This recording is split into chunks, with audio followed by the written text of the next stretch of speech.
بسم اللہ الرحمن الرحیم۔ ناظرین، کتاب کا نام ہے قصص الانبیاء اور یہ کتاب ہے اردو میں اور صفحہ نمبر ہے 117 یعنی 117۔ ناظرین، وی لاگ نمبر 109 اور آج اس کی قسط چل رہی ہے 16ویں اور واقعہ ہے حضرت یوسف علیہ السلام کا۔ ناظرین، اس سے پہلے 15 قسطیں ہم پیش کر چکے ہیں اس واقعہ کی، یہ 16ویں قسط ہے حضرت یوسف علیہ السلام۔ ناظرین، اس کتاب کا ٹائٹل ہے قصص الانبیاء، اس کی تصنیف ہے مولانا عبد المنان صاحب رحمۃ اللہ علیہ، جو ہم آپ کے سامنے پیش کر رہے ہیں۔ ہماری کوشش ہوگی کہ روزانہ کی بنیاد پر کم از کم 1 یا 2 ویلاگ ہم آپ کے سامنے رکھیں۔ سرفروشی کی تمنا اب ہمارے دل میں ہے، دیکھنا ہے زور کتنا بازوئے قاتل میں ہے، جو طوفان میں پلٹتے جا رہے ہیں وہی دنیا بدلتے جا رہے ہیں۔ نحمدہ و نصلی علی رسولہ الکریم۔ بسم اللہ الرحمن الرحیم۔ قصہ حضرت یوسف علیہ السلام کا، کتاب کا ٹائٹل قصص الانبیاء، صفحہ 117 اردو میں ہے، وی لاگ نمبر 109 اور 16ویں قسط ہے جو ہم آپ کے سامنے رکھ رہے ہیں۔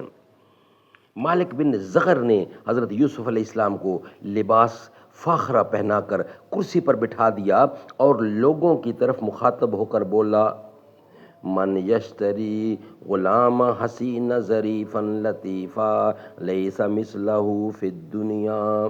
یہ سن کر حضرت یوسف علیہ السلام نے کہا، اے مالک ابن زغر، یوں مت کہو اور یوں کہو، من یشتری غلاما ضعیفا غریبا مظلوما لیس مثلہ فی الدنیا۔ یہ سن کر بولے کہ ایسا دستور ہے کہنے کا، یہ سن کر بولے کہ ایسا دستوار ہے کہنے کا۔ پھر حضرت یوسف علیہ السلام نے فرمایا، اگر یہاں سے کہنے کا دستور نہیں ہے، اگر یہاں سے کہنے کا دستور نہیں ہے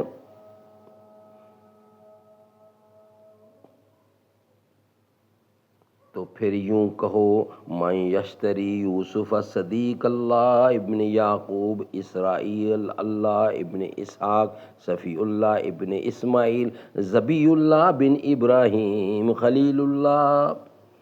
یہ سن کر تمام دلالوں نے کہا، چپ رہیے، ایسا مت کہو، اگر لوگ ایسا سنیں گے تو خریدنے سے انکار کر دیں گے۔ پھر اس کے بعد پکار لگائی گئی کہ 1000 بدر اشرفی، 1000 بدر اشرفی اس غلام کی قیمت ہے، کیا کوئی اس کو خریدنے کے واسطے تیار؟ اور لغت میں بدرہ کہتے ہیں ایک تھیلی کو جس میں 1000 درم بھی ہوتے ہیں اور 10,000 درم بھی ہوتے ہیں اور 7,000 دینار کو بھی کہتے ہیں۔ اور اب آپ حضرات خود گن لیجئے کہ کتنی قیمت ہوئی، اور ساتھ ہی یہ بھی کہا گیا 7,000 عقد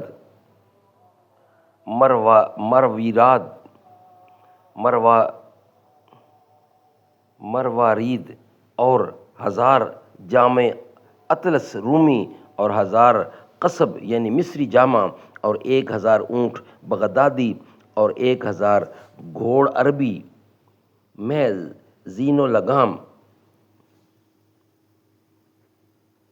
لگام زریں کے، اور 1000 لونڈیاں رومی اور 1000 غلام ختامی اور 1000 شمشیر چاہیے۔ جب یہ قیمت ٹھہری تو جتنے خریدار تھے سب کے سب چپ رہے۔ عزیز مصر نے، جو بادشاہ مصر کا مختار کل تھا، اس نے دونی قیمت ادا کر کے حضرت یوسف علیہ السلام کو لے لیا اور اپنے محل میں لے جا کر زلیخا کے حوالے کر دیا، اور اس نے زلیخا سے کہا، میں نے یوسف علیہ السلام کو بہت بڑی قیمت دے کر خریدا ہے، تم اس کو اچھی طرح سے رکھنا اور بطور فرزند کے پیار و خدمت کیجیو، غلام کے طور پر نہ رکھنا، جیسے کہ اللہ تعالیٰ نے فرمایا ہے، وَقَالَ الَّذِينَ اشْتَرَاهُ مِن مِصْرَ لَا مَرَاتَهُ إِكْرَامِي مَثْوَىٰ عَسَىٰ أَن يَنفَعَنَا أَوْ نَتَّخِذَهُ والدہ ترجمہ، اور کہا جس نے خرید کیا اس کو مصر سے اپنی عورت کو آبرو سے رکھ، اپنی عورت کو آبرو سے رکھ، اس کو شاید یہ ہمارے کام آوے یا ہم اس کو اپنا بیٹا بنا لیں۔ جب یوسف علیہ السلام کو زلیخا نے دیکھا تو ایسی فریفتہ ہو گئیں کہ ایک دم آنکھوں سے جدا نہ کرتیں اور دن رات ان کی خدمت میں رہا کرتیں اور ہر چیز اپنی ان پر تصدق کو نثار کرتی تھیں اور دنیا کی ہر قسم کی نعمتیں ان کو لا لا کر کھلایا کرتی تھیں اور نئے نئے لباس فاخرہ ہر روز ان کو پہناتی تھیں اور ایک تاج مرصع بھی ان کے سر پر رکھواتی تھیں اور ان کو اعلیٰ قسم کی مسند پر بٹھا کر اپنی آرزو مناتی اور ان کی ہر طرح سے دلداری کرتی تھیں۔ اس طرح سے تقریباً 7 سال گزرے اور حضرت یوسف علیہ السلام کا شغل اکثر یہ تھا کہ اپنے ہاتھ میں ایک عصا مرصع لے کر ہمیشہ بزغالہ کے ساتھ کھیلا کرتے تھے۔ اتنے عرصے میں زلیخا کے ہوش و صبر کی طاقت جاتی رہی اور نوبت جان تک پہنچی اور اپنا بھید بھی کسی پر ظاہر نہ کرتی تھی، اور حضرت یوسف علیہ السلام کا یہ حال تھا کہ جتنی دلداری زلیخا علیہ السلام نے کی یوسف علیہ السلام کی کرتی تھیں، لیکن وہ زلیخا کی طرف کچھ بھی نہ التفات کرتے تھے۔ جب کبھی زلیخا اپنی غرض کی باتیں حضرت یوسف علیہ السلام سے کرتی تھیں وہ اس کا کوئی جواب نہ دیتے تھے۔ اسی حالت میں یوسف علیہ السلام زلیخا کے پاس تقریباً 7 برس رہے، لیکن باوجود اتنی قربت کے انہوں نے کسی وقت بھی فعل شنی کا خیال نہ کیا اور ہمیشہ اس سے باز رہے۔ زلیخا اپنی پوری کوشش برابر کرتی رہی لیکن اپنے ناپاک ارادوں میں کامیاب نہ ہو سکی۔ زلیخا ہر تدبیر سے تنگ آ گئی اور کوئی تدبیر کارگر ثابت نہ ہوئی اور اس فکر سے رات دن نڈھال رہنے لگی۔ اتفاقاً ایک بوڑھی عورت ہمسائی نے زلیخا سے کہا کہ اے زلیخا، خیر تو ہے، پہلے تو میں تجھ کو بہت خوش و خرم دیکھتی تھی لیکن اب چند روز سے تم کو بہت فکر مند دیکھ رہی ہوں۔ آخر ایسی کون سی خطرناک بات سامنے آ گئی ہے جس کی فکر تم کو غم زدہ کیے ہوئے ہے اور تم کو بہت ہی بے قرار دیکھ رہی ہوں؟ اس غم و فکر میں تیری صورت بھی تبدیل ہو گئی ہے، آخر اس میں کیا ماجرا ہے؟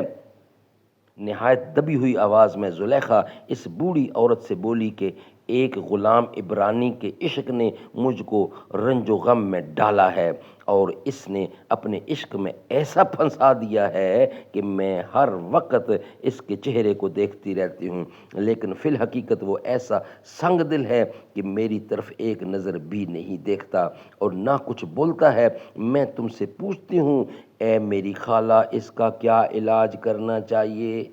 زلیخا کے اصرار پر وہ بڑھیا بولی کہ اے زلیخا، میں تجھ کو ایک صورت بتاتی ہوں، اگر اس کو یعنی اس پر عمل میں عمل میں لاؤ گی تو تمہارا مقصد پورا ہوگا اور تمہاری جو دلی تمنا ہے وہ بھی پوری ہوگی، مگر اس میں کچھ خرچ ہوگا۔ اس بات کو سن کر زلیخا نے کنجی خزانے کی قفل خزانے کا اس کے حوالے کر دیا، پس اس خزانے سے رقم خطیر لے کر ایک ہفت خانہ منقش طلاکاری کا خوشنما اور دلچسپ بنایا گیا۔ اس خزانے سے رقم خطیر لے کر ایک ہفت خانہ منقش طلاکاری کا خوشنما اور دلچسپ بنایا گیا۔ اس کے در و دیوار، چھت، پردے، فرش فروش تک طلاکاری کے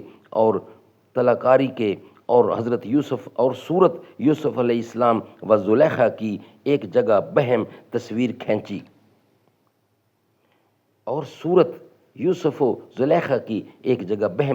کھینچی اور وہ ہفت خانہ ایسا بنایا گیا کہ اس میں کوئی جگہ ان دونوں کی تصویر سے خالی نہ تھی اور زر یفت مشجر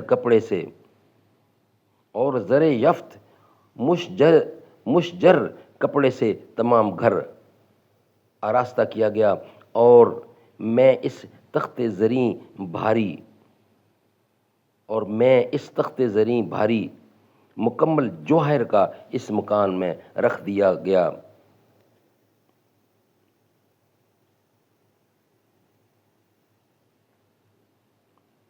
اور فرش بھی گوناگوں بچھوائے اور عنبر کی خوشبوؤں سے بسایا گیا۔ الغرض اسباب بادشاہی ہفت خانہ میں سب موجود تھے۔ بالآخر زلیخا مباشرت کے ارادے سے حضرت یوسف علیہ السلام کو اس کے اندر لے گئیں اور ان کی معصیت پر کمر باندھی تمام مکان کے دروازے مقفل کر دیے گئے، اور پھر حضرت یوسف علیہ السلام کو ساتھ لے کر بیٹھی۔ حضرت یوسف علیہ السلام نے نظر کر کے دیکھا کہ ہفت خانے کے در و دیوار، چھتوں، پردے، فرش و فروش پر تمام تصویریں دونوں کی آویزاں ہیں، اور تمام مکان بھی خوشبو سے معطر ہو رہا ہے۔ جس طرف نظر کرتے تو دیکھتے کہ صورت اپنی اور زلیخا کی آویزاں ہے۔ یہ دیکھ کر حضرت یوسف علیہ السلام نے سوچا کہ شاید یہ کچھ راز ہے جس کی وجہ سے یہ سب کچھ کیا گیا ہے۔ چنانچہ حضرت یوسف علیہ السلام نے معلوم کیا کہ میرے لیے کچھ فریب کیا گیا ہے، اور دل میں پختہ ارادہ کیا کہ اگر مجھے ٹکڑے ٹکڑے بھی کر دیا جائے تب بھی میں اس کے قبضے میں نہ آؤں گا، اور میں اپنی پاک دامنی پر ہی رہوں گا۔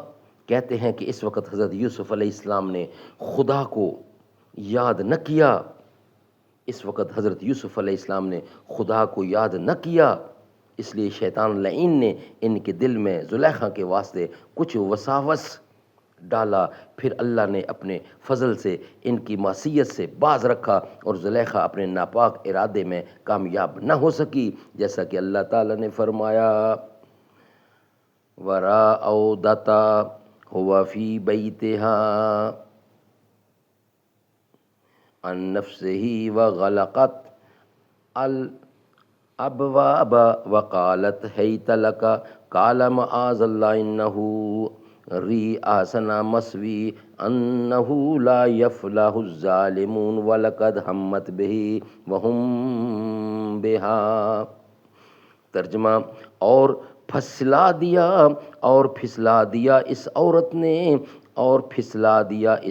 نے، اور وہ اس کے گھر میں تھا، اور اپنے جی تھامنے سے اور بند کیے دروازے، اور بولی زلیخا حضرت یوسف علیہ السلام سے شباب کر۔ حضرت یوسف علیہ السلام نے فوراً کہا کہ خدا کی پناہ، وہ عزیز و مالک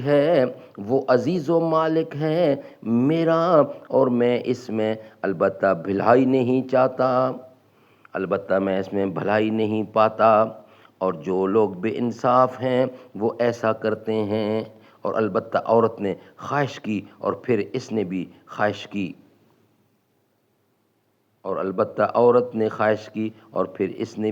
کی۔ جب یوسف علیہ السلام ہفت خانے میں گئے، زلیخا کی طرف نظر نہ کی اور آسمان کی طرف دیکھا کہ چھت پر اپنی صورت زلیخا کے ساتھ مصور ہے، پھر دائیں بائیں نظر کی، پھر وہی تصویر دونوں کی بہم دیکھی۔ الغرض تمام گھر میں فقط تصویریں نظر آئیں۔ پھر ناچار ہو کر حضرت یوسف علیہ السلام نے زلیخا کی طرف نظر کی اور زلیخا کو بغور دیکھا، اور پھر اپنے دل میں یقین کرنے لگے کہ افسوس گری نے میرے یہ کام کی ہے۔ پھر یہ دیکھ کر زلیخا بولی کہ اے یوسف مجھ پر ایک نظر کر، میں مستغنی ہوں اور غموں سے خلاصی پاؤں۔ حضرت یوسف علیہ السلام نے کہا میں ڈرتا ہوں کہ قیامت کے دن میرا خدا مجھے زناکاروں میں کھڑا کرے گا، حالانکہ میں پیغمبر زادہ ہوں اور یہ فعل بد مجھ سے نہ ہو سکے گا۔ خدا نہ کرے جو میں ایسا فعل میں گرفتار ہوں، کیونکہ قیامت میں خداوند قدوس کو منہ دکھانا ہے۔ پھر زلیخا بولی اے یوسف ذرا مجھ پر نظر کر، ذرا آ تجھے گود میں لوں اور اپنی چھاتی سے لگاؤں، مہر و کاکل زلف کو میرے ساتھ ملا دوں۔ حضرت یوسف علیہ السلام نے کہا مصور کی طرف دیکھ، یہ بال خاک میں جا ملیں گے، مصور کی طرف دیکھ، یہ بال خاک میں جا ملیں گے۔ پھر زلیخا بولی کیوں مجھے ستاتا ہے، آرام جان دے، آرام جان دے۔ آپ نے کہا مجھے دو باتوں کا غم ہے، ایک تو مجھے خدا کا ڈر ہے اور یہ سب سے بڑا ڈر ہے، اور دوسرا یہ حق عزیز کا ہے، میں کیسے استعمال کروں، اور اس نے مجھے ہر طرح سے آرام میں رکھا ہے۔ میری غیرت تقاضا نہیں کرتی، میری غیرت تقاضا نہیں کرتی کہ میں ایسی حرکت کروں۔ اس بات کو سن کر زلیخا بولی کہ عزیز مصر سے مت ڈر، میں اس کو زہر قاتل کھلا کر مار ڈالوں گی اور پھر سارے گھر کی سلطنت بھی تم کو دے دوں گی، اور تم تو مجھ سے یہ کہتے ہو کہ میرا خدا تو بڑا رحیم و کریم ہے اور گناہ گاروں پر ہمیشہ رحم کرتا ہے، اور میں یہ بھی وعدہ کرتی ہوں کہ اگر تو نے میری خواہش پوری کر دی تو جو کچھ کہے گنج و خزانہ میرا ہے، یہ سب تیرے خدا کے نام پر صدقہ و کفارہ کر دوں گی۔ تب تو تیرا خدا خوش ہو جائے گا اور سارے گناہ بھی معاف کر دے گا۔ یہ باتیں سن کر حضرت یوسف علیہ السلام نے فرمایا اے زلیخا، میرا خدا رشوت نہیں لیتا، جو تو ارادہ رکھتی ہے اے زلیخا تمام خرافات کہلاتے ہیں۔ ناظرین، یہ ویلاگ انشاءاللہ بقیہ حصہ ہم آپ کے سامنے رکھیں گے نیکسٹ ویلاگ کی صورت میں۔ ابھی یہ واقعہ باقی ہے، انشاءاللہ بقیہ حصہ آپ کے سامنے رکھیں گے۔ یہ ویلاگ ہمارا یہاں ہی کمپلیٹ ہوتا ہے۔